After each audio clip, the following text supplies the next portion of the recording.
Mesdames, Messieurs, bien-aimés dans le nom de notre Seigneur et Sauveur Jésus-Christ de Nazareth, nous avons un réel plaisir de vous retrouver sur le plateau de CVV International à l'occasion de cette grande explication. Je ne voudrais pas appeler ça une grande émission, cette grande explication, car elle mérite d'être appelée ainsi.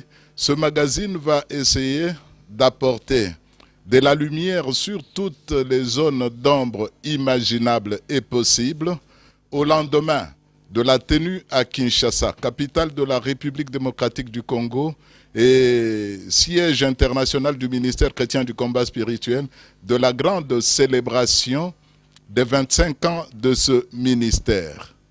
25 ans du ministère chrétien du combat spirituel, une célébration qui a été à la hauteur, à l'aune de la grandeur et du rayonnement de ce ministère aux quatre coins de la planète. Il y a effectivement à boire et à manger. Pour ce faire, nous avons donc choisi de planter les studios de CVV International ici, à la résidence des orateurs, dans un des principaux salons de cette résidence. En face de nous, il y a effectivement papa et maman Olangui qui sont les bergers de ce ministère et avec qui nous allons essayer de faire une évaluation de ce qu'auront été les festivités de ces 25 ans du ministère chrétien du combat spirituel. Christophe Etenda est avec moi sur ce plateau pour essayer d'obtenir le maximum d'informations que vous attendez afin que vous puissiez comprendre comment est-ce que ces grands événements qu'organise le ministère chrétien du combat spirituel réussissent. Ou s'ils ne réussissent pas, qu'est-ce qui ne marche pas et comment est-ce qu'ils trouvent la parade, papa et maman Olangui, par l'aide du Saint-Esprit, nous imaginons, pour que cela ne paraisse pas. Alors, papa et maman Olangui, bonjour, bonsoir, shalom, que Dieu vous bénisse. Amen. La première question que nous allons vous poser, est-ce que la célébration des 25 ans du ministère chrétien du combat spirituel, telle qu'elle vient de se dérouler à la Cité des Triomphes, en fait c'était l'endroit phare où tout le monde s'est rendu pour vivre cette célébration. Il y a eu, on ne l'oubliera jamais. Cette célébration s'est déroulée également ici à la résidence des orateurs, également à la résidence Victoire, et même dans les différents sites qui ont été occupés par d'innombrables délégations qui ont afflué du monde entier pour participer à cette grande célébration. Qu'est-ce que vous pouvez dire? Elle a été une réussite, elle a été un grand succès. De prime abord, qu'est-ce que vous nous dites? Je vais d'abord chanter un peu, papa, pardon. Toujours les cantiques qui donnent la foi, que je chante souvent. Je te dis que si tu crois, tu verras la gloire de Dieu. Je te dis que si tu crois, tu verras la gloire de Dieu. Tu verras la gloire de Dieu. Tu verras la gloire de Dieu. Je te dis que si tu prêt, tu vivras les merveilles de Dieu. Je te dis que si tu prêt, tu verras les merveilles de Dieu. Tu verras les merveilles de Dieu. Alléluia, Seigneur. Tu verras les merveilles de Dieu. Merci, Seigneur. Vous savez que chaque fois que je suis avec mon épouse, soit pour prier, soit pour édifier quelqu'un, elle chante toujours ces cantiques qu'elle vient de chanter. Ces cantiques qui est un cantique composé par le Seigneur lui-même, devant les gens qui semblaient ne pas croire à ce qui devait leur arriver. C'est-à-dire Marie et Marthe, les sœurs de Lazare qui étaient déjà morts depuis 4 jours, déjà enterrés. Ils sentaient déjà, ils ne croyaient plus que leur frère pouvait ressusciter et vivre avec eux. Et le Seigneur lui-même a prononcé ces mots que nous traduisons dans ces cantiques. Le Seigneur a dit, je n'ai pas dit que si tu crois, tu verras la gloire de Dieu. Ça veut dire que le Seigneur voulait leur dire, croyez, vous verrez ce que vous souhaitez voir là. Ils souhaitaient voir la résurrection de leurs frères. Ils souhaitaient revoir et rire encore avec leurs frères. Mais Jésus leur dit, si vous voulez les revoir, croyez. Si vous croyez, vous verrez ma gloire. C'est-à-dire que ma gloire va se voir à travers sa résurrection. Et nous avons crié à cette célébration. Je dis nous avons crié pourquoi? Parce que l'État ne s'y prêtait pas. Les moyens, on n'en avait pas. Mais nous avons crié que nous devons célébrer cet événement. Et que cette célébration va réussir. Nous avons crié. Et comme nous avons crié, nous l'avons vu. Les choses que nous avons commencé à voir, que nous n'avons pas prévues, à commencer par les orateurs qui sont venus. La façon dont le Seigneur les a fait venir, ce n'est pas suite à une réflexion de plusieurs mois ou plusieurs... Non. Quand le Seigneur nous disait, invitez celui-là, invitez celui-là. On le faisait, parfois même sa conviction qu'il va venir. Et ils sont venus. Par la qualité des orateurs, des oratrices que nous avons invités qui sont venus. Déjà, c'est déjà un grand signe que cette célébration va être une grande célébration. Et puis, le nombre de délégations. Là aussi, on croyait que les délégations,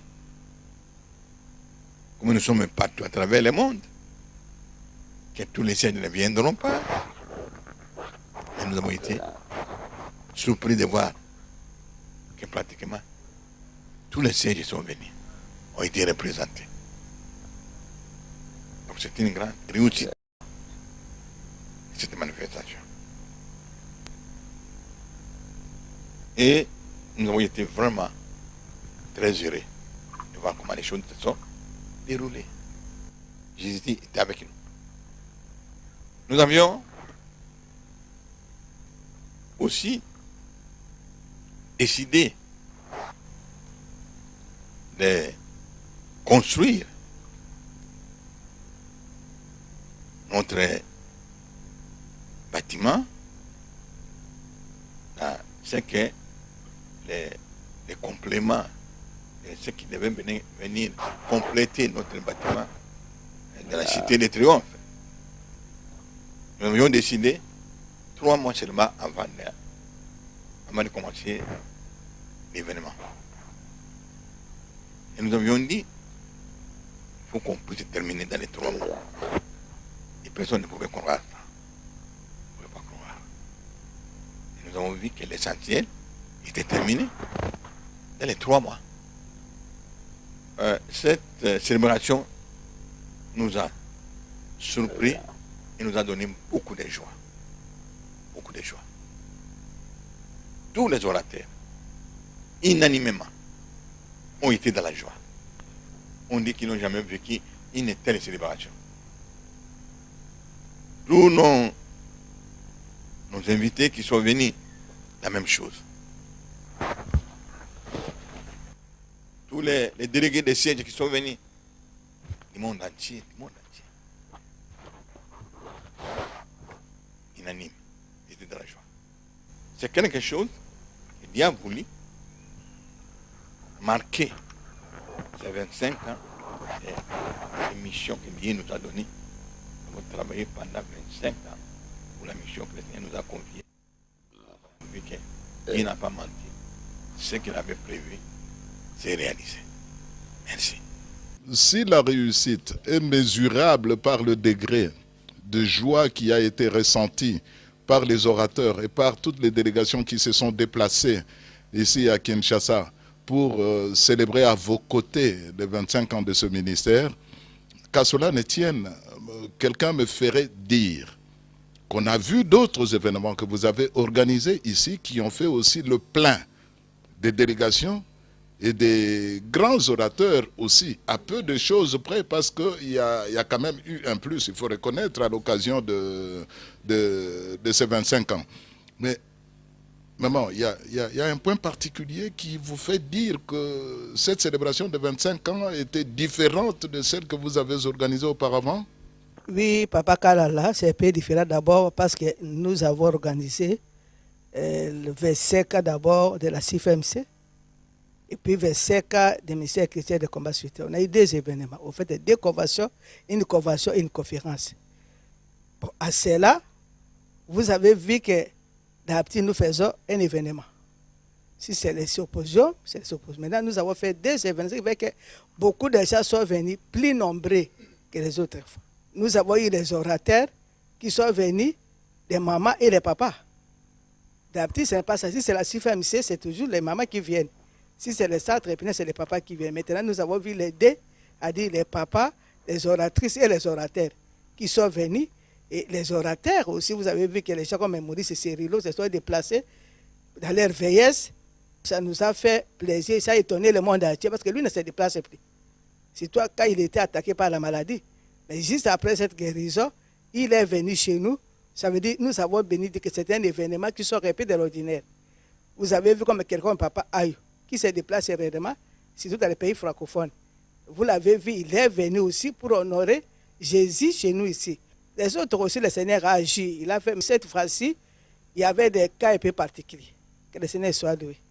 Maman, pour parler de votre message, lors de l'ouverture de la 12e Convention mondiale CIFMC, axée autour du thème « Quand je me suis levé comme une mère en Israël, le pays fut en repos pendant 40 ans », vous nous avez, parlant de Jaël, qui a eu à tuer Sisera, dit que 25 ans après, nous devons évoluer dans notre manière de mener le combat spirituel. En parlant de Jaël, vous avez dit qu'elle a été formée à l'école de Déborah. Elle a combattu avec amour, avec sagesse et avec intelligence. C'est-à-dire que 25 ans après, vous avez remarqué que dans notre manière de combattre, on a manqué un peu d'amour, un peu de sagesse, un peu d'intelligence? Oui et non. Vous savez, au combat, c'est nous sommes venus, chacun a son caractère. Chacun a sa façon qu'il a été élevé. Même la manière de recevoir la parole, ça se diffère aussi. Ce qui fait à combattre, il y en a qui ont combattu très vite, comme Déborah, comme moi-même, qui ont combattu aussi comme Jaël. Il y en a qui ont fait leur temps dans la repentance pour arriver à être comme Jaël. Et qui dit, de ton thème, peut-être, je ne sais pas, de son pays ou bien de sa tribu. Donc, dans son amour, ce n'est pas l'amour de son monde, c'est l'amour de Dieu. Donc, pour combattre, avoir la sagesse, il faut avoir le Saint-Esprit. Peut-être, je suis en train de faire la repentance. Petit à petit, le Seigneur est en train d'éclairer. Petit à petit aussi, il va aussi, comme moi-même, qui ont rapporté des grandes commis, qui est arrivé aussi à libérer leur maison, comme Jaël. Pour vous relancer, maman, dans les thèmes appellent les femmes à pleurer, lesquels on a parlé de pleurs de femmes. Bon, cette fois-ci, en demandant aux femmes de se lever, ça veut dire que les femmes ne doivent plus pleurer comme elles pleuraient hier, ou elles doivent davantage se lever. Ça veut dire quoi concrètement?